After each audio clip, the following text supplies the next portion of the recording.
दोस्तों नमस्कार। आज हम एक महत्वपूर्ण विषय के साथ में यहाँ पे उपस्थित हुए हैं जो वर्तमान में काफ़ी चर्चित है। हमारे नए संसद भवन का उद्घाटन हुआ है, उसमें एक शब्द हमारे सामने निकल के आया है। कहीं न कहीं बच्चों को ये शब्द परेशान कर रहा है और आने वाली प्रतियोगिता परीक्षाओं के अंदर भी इस पे क्वेश्चन जरूर बन सकता है, क्योंकि वर्तमान के अंदर ये चर्चा में जरूर रहा है। ऐसा नहीं है, एक शब्द है सेंगोल। सेंगोल क्या है? ऐसा नहीं है कि ये शब्द पहली बार हमारे सामने आया है और इसका वर्तमान से ही कुछ नया कनेक्शन है या प्राचीन काल से यह चला आ रहा है। लेकिन जो कई बच्चे हैं, शायद हिस्ट्री के कुछ बच्चे हैं, वो तो इसके बारे में समझते होंगे, लेकिन अन्य विषय के जो बच्चे हैं शायद वो नहीं समझ पाए कि ये सेंगोल क्या है। चलो आज हम बात करते हैं सेंगोल। सेंगोल वर्तमान में चर्चित क्यों है? पहली बात तो ये वर्तमान में चर्चित इसलिए है क्योंकि हमारे माननीय प्रधानमंत्री नरेंद्र मोदी जी ने जो नए हमारे जो संसद भवन का उद्घाटन किया, उसके अंदर उन्होंने उसकी स्थापना की कि हाथ में एक अपने सेंगोल लिए हुए और जो हमारे संसद भवन है, संसद भवन के अंदर उसकी स्थापना की है। तो भाई इस सेंगोल वर्तमान में इसलिए चर्चित है, एक बात। दूसरी बात, उसे हम इसकी जरूरी क्यों पड़ी? ठीक है, जरूरत क्यों है और उसी को ही ये क्या काम है, उसको क्या संदेश देना चाहते हैं जनता को उसके बारे में, इसके बारे में हम चर्चा करेंगे। सबसे पहले तो हम बात करा दूं, आपको अनुभव करा दूं, आपको जानकारी दे दूं कि सेंगोल ये वर्तमान में चर्चित है, तो ये कोई वर्तमान स्वरूप नहीं है, ये प्राचीन काल से आया है। ठीक है, सबसे पहले तो हम देखते हैं कि सेंगोल क्या है। सेंगोल क्या है? सेंगोल की आप बात करें तो ये दक्षिण भारत से रिलेटेड है। अगर आपकी कोई क्वेश्चन आ जाए तो सेंगोल है, ये उत्तर भारत से रिलेटेड नहीं है, ये दक्षिण भारत से रिलेटेड है कि दक्षिण भारत के अंदर इसको पूर्व के जो राजा महाराजा थे तो उनको जो सत्ता परिवर्तन होती, जब एक राजा किसी दूसरे राजा को वो सत्ता का परिवर्तन होता तो प्रतीक के रूप में उसको दिया करते थे। जैसे अगर कोई एक राजा है तो अगर उसको राज्याभिषेक हो रहा है, अपने उत्तराधिकारी, अगर अपने लड़के को उत्तराधिकारी के रूप में उसको नियुक्त कर रहा है, नए राजा बन रहा है, तो वह सेंगोल उत्तराधिकारी चिन्ह के रूप में नए राजा है उसको वो सौंप दिया जाता है। इसका मतलब होता है कि एक सत्ता एक हाथ से दूसरे हाथ में स्थानांतरण हुई है, तो ये सत्ता स्थानांतरण का मूल प्रतीक है। ठीक है, पहले हम सेंगोल की बात कर लेते हैं क्या है, उसके बाद में वर्तमान में इसकी क्या भूमिका है उसके बारे में चर्चा करेंगे।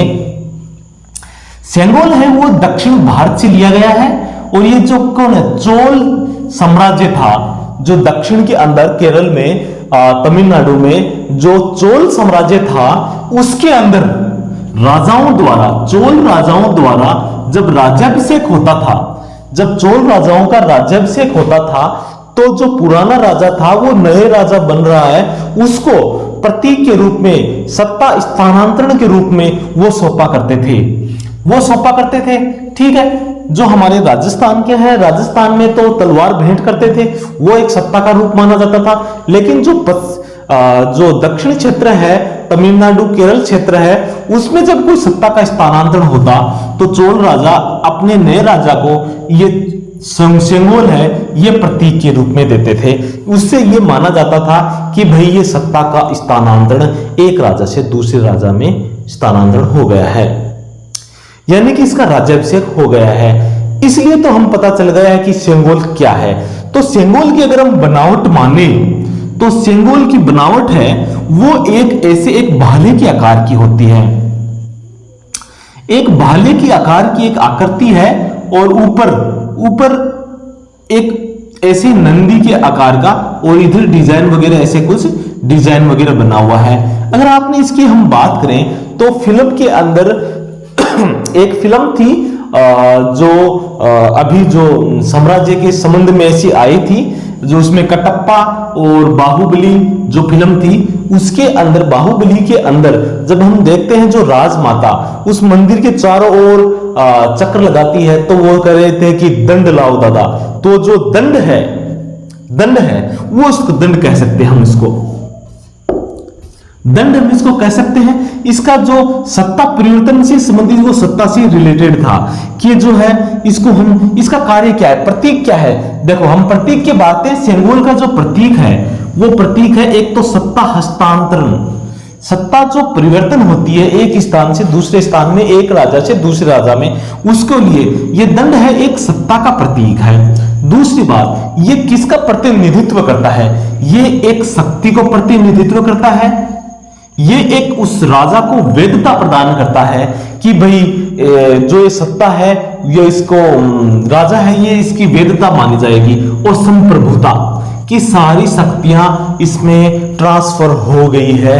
एक राजा से दूसरे राजा के अंदर जो शक्तियां थी, उसकी जो शक्तियां थी, उसकी वैधता थी, प्रामाणिकता और उसकी संप्रभुता, वो सभी ट्रांसफर एक राजा से दूसरे राजा के अंदर हो गई है।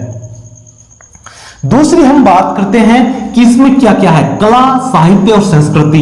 जो ये हम प्रतीक के रूप में जो हमने जो सेंगोल बनाया है, जो प्राचीन, अगर हम दक्षिण क्षेत्र में माने तो उसको दंड कहते हैं। तो इसमें जो ये जो क्षेत्र है ऊपर का, ऊपर में इसमें नंदी के आकार का नंदी बना हुआ है, बैल बना हुआ है, नंदी बना हुआ है। और दूसरा यहाँ जो क्षेत्र है इसमें ना चित्रकारी और अलग अलग इसको चित्रांकन किया गया है, जो हम इसको वहां क्षेत्र की कला, साहित्य और धर्म और संस्कृति का प्रतीक माना जाता है। नंदी है, ये संस्कृति का प्रतीक है, जो यहाँ पर जो डिजाइन की हुई होती है वो वहां की कला और साहित्य का प्रतीक होती है।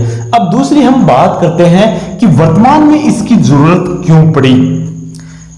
ये क्या पहली बार हमारे माननीय प्रधानमंत्री महोदय ने इसका उपयोग में लिया है, क्या पूर्व में भी स्वतंत्र भारत में इसका उपयोग किया है, इसकी हम आज चर्चा करेंगे। देखो, जब आज हम जो हमारे नए संसद भवन का जो उद्घाटन हुआ है, उसमें हमारे प्रधानमंत्री महोदय ने इसके जो दंड है, इसका सेंगोल की स्थापना की थी। ये एक सत्ता का एक प्रतीक है, और वर्तमान में कहीं ना कहीं इसको स्थानांतरण करके तमिल क्षेत्र है उसको श्रद्धांजलि दी गई है। यानी कि जो तमिल क्षेत्र है, जो कर्नाटक तमिलनाडु क्षेत्र है, उसको यहाँ पर एक विशेष स्थान दर्जा दिया गया है, और एक उसकी संस्कृति को यहाँ पर बढ़ावा देने का प्रयास किया गया है। ये तो अच्छी बात है, तमिल को श्रद्धांजलि दी गई है। तो क्या ये पहली बार ऐसा हुआ है? नहीं, ऐसा पहली बार नहीं हुआ है। जब हम बात करते हैं आजादी की, जब हमारा देश आजाद हुआ और जब सत्ता हमारे अंग्रेजों के हाथों में हमारी देश की सत्ता थी, उस समय जब भारत आजाद हुआ 1947 के अंदर सत्ता परिवर्तन हुई हमारे देश के अंदर, हमारे अंदर ये सत्ता परिवर्तन हुई, तो उस समय अंतिम वायसराय थे, कौन थे? Lord Mountbatten. अंतिम वायसराय कौन थे? Lord Mountbatten 1947। और जो हमारे प्रधानमंत्री थे जवाहरलाल नेहरू, जो हमारे जवाहरलाल नेहरू थे, जवाहरलाल नेहरू, जब इनको जो सत्ता परिवर्तन करनी थी, तो अंतिम जो लॉर्ड माउंटबेटन अंतिम वायसराय थे, उन्होंने कहा जवाहरलाल नेहरू जी को कि भाई ये सत्ता परिवर्तन हो रही है, तो इसके उपलक्ष्य में कुछ मतलब प्रोग्राम किया जाए, या फिर कुछ ऐसा समारोह का आयोजन किया जाए जिसके माध्यम से सत्ता का परिवर्तन हो। तो ये प्रस्ताव जब जवाहरलाल नेहरू के समक्ष रखा गया, तो ऐसा प्रोग्राम के बारे में जो जवाहरलाल नेहरू जी ने हमारे सी राजगोपालाचार्य, ये गवर्नर थे उस समय, ठीक है, सी राजगोपालाचार्य से परामर्श लिया कि हम जो सत्ता स्थानांतरण हो रही है अंग्रेजों से, आज हमारा देश गुलामी की बेड़ियों से निकलकर स्वतंत्रता की ओर आगे बढ़ रहा है, तो एक समारोह का आयोजन किया जाए, उसमें हमें सत्ता हासिल हो, तो उसके लिए एक समारोह आयोजन हो। तो उसके लिए ऐसे क्या व्यवस्था की जाए कि हमें ऐसा, जनता को भी ऐसा लगे, या फिर जो सत्ता स्थानांतरण हो। तो सी राजगोपालाचार्य थे, ये दक्षिण से संबंध रखते थे। कहां से रखते थे बच्चों? दक्षिण से तमिल क्षेत्र से उससे संबंध रखते थे। तो इन्होंने हमारे जवाहरलाल नेहरू जी को एक परामर्श दिया कि भाई जो जहां क्षेत्र का होता है उसी आधार पर कल्चर का उसको पता होता है, तो भाई हमारे दक्षिण के अंदर जो चोल साम्राज्य था, उसमें अगर सत्ता परिवर्तन होती तो वहां पर एक शेंगोल प्रतीक के रूप में एक राजा से दूसरे राजा में दिया जाता है। तो ये क्या उचित रहेगा? तो हमारे जो जवाहरलाल नेहरू थे, उनको जब ये बात बताई कि हमें एक प्रतीक के रूप में एक शेंगोल प्रदान किया जाए अंग्रेजों के द्वारा, तो इससे आधार पर जो चोल साम्राज्य है हमारे दक्षिण में, वो भी एक सत्ता दूसरे सत्ता स्थानांतरण होती है तो शेंगोल प्रदान होता है। तो नेहरू जी को ये बात अच्छी लगी, तो उन्होंने कहा कि भाई सही है, तो एक हमें शेंगोल बना लिया जाए। तो ये जो दायित्व है, ये भी सी राजगोपालाचार्य को ही दायित्व दिया गया। किसका? शेंगोल बनाने का।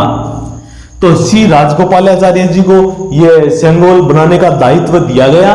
तो इनका तमिल के अंदर एक पुराना मठ है, तो एक मठ है, तो उसी मठ को यह दायित्व दिया गया कि हमें एक शेंगोल बना के दीजिए जो सत्ता स्थानांतरण में हमें काम आए। तो वहां के जो मठ के अंदर थे, उन्होंने एक शेंगोल बना के दिया। शेंगोल बना के दिया तो जिसकी लंबाई कितनी है बच्चों? 5 फीट। कितनी थी? 5 फीट इसकी लंबाई थी। और इसके जो शीर्ष के ऊपर थे, एक नंदी के चिन्ह बना हुआ है, नंदी की आकृति खुदी हुई है। चारों तरफ यहां पर तमिल क्षेत्र की कलाकृति हुई है और ये 5 फीट लंबा है। तो ये जो नंदी है, ये एक शांति का प्रतीक है। ये क्वेश्चन के अंदर हो सकता है कि नंदी का किसका प्रतीक माना जाएगा? न्याय का और शांति का प्रतीक, न्याय का प्रतीक माना जाएगा। तो ये है दंड बना दिया गया और ये शेंगोल है, ये बना करके दक्षिण क्षेत्र से ये बनकर आया। तो जवाहरलाल नेहरू जी को सुपुर्द किया?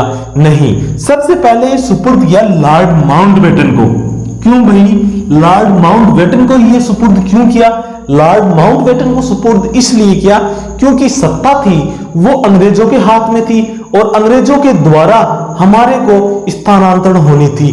तो जब वो समारोह आयोजित हुआ तो लॉर्ड माउंटबेटन को जो ये शेंगोल दिया गया, तो ये शेंगोल प्रतीक के रूप में जवाहरलाल नेहरू जी को प्रदान किया गया कि इससे प्रतीक के रूप में कि भाई सत्ता आज के द्वारा भारतीयों को सुपुर्द कर दी गई है। तो इतना तो तय है कि ये शेंगोल है जो आज प्रधानमंत्री महोदय ने ये काम में लिया है, तो ये नया तो नहीं है।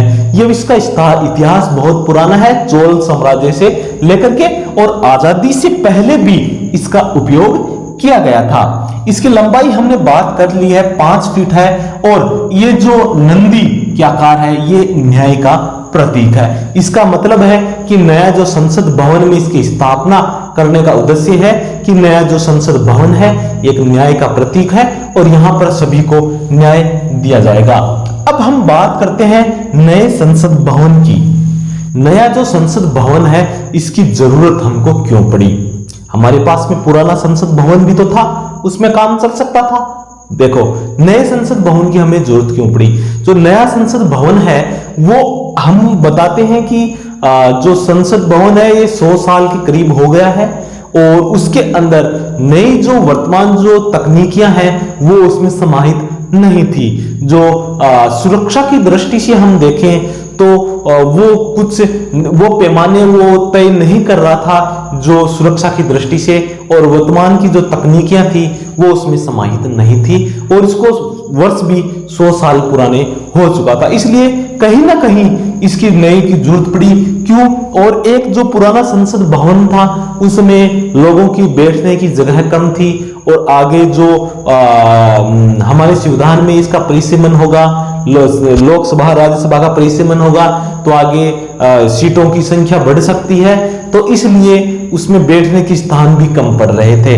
तो हम पुराने संसद भवन की बात करें तो ये 1927 ईस्वी के अंदर बना था और ये किसके द्वारा? एडविन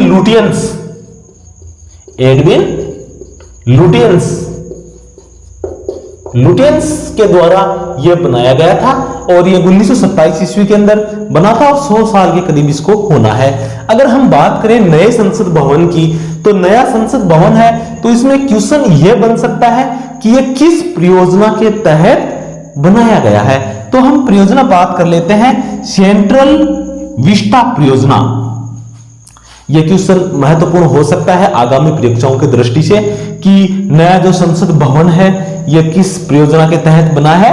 सेंट्रल विस्टा परियोजना है। ये परियोजना चलाई थी, इस परियोजना के तहत नए संसद भवन का निर्माण हुआ है। उसमें पुराने, अब नए संसद भवन के अंदर लोकसभा में हमें बैठने की संख्या कितनी है बच्चों?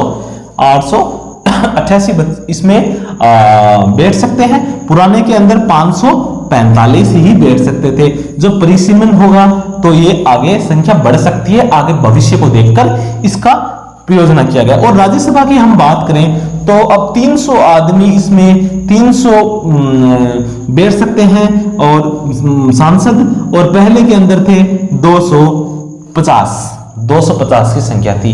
अब बात करते हैं कि अब इसके अंदर एक सेंट्रल भवन है। जब हम अनुच्छेद 108 के तहत ये प्रावधान है कि राज्यसभा और लोकसभा की दोनों की अगर संयुक्त बैठक हो तो कहां हो, ये जो बड़ी संख्या के अंदर, तो अब जो वर्तमान के अंदर होगी तो वो जो लोकसभा क्षेत्र है 888, इसके अंदर संयुक्त बैठक होगी।